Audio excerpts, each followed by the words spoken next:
আমার কাছে একজন ছাত্রের পরিচয় শুধুই ছাত্র।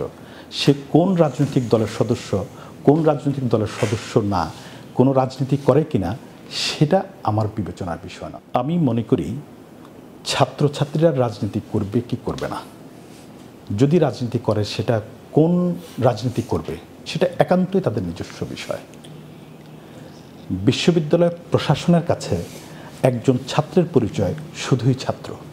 আমার কাছে একজন ছাত্রের পরিচয় শুধুই ছাত্র।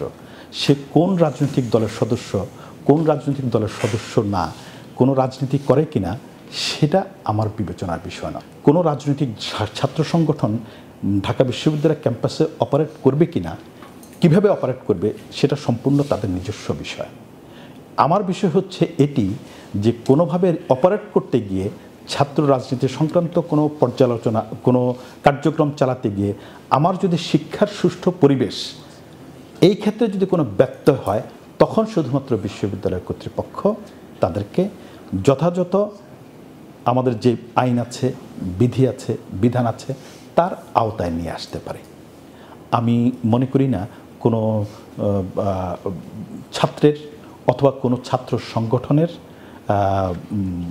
আচরণ নির্ধারণ করে দেওয়ার মতো অবস্থায় ব্যক্তি হিসাবে অথবা শিক্ষক হিসাবে আমি আছি, সেটা আমি মনে করি না।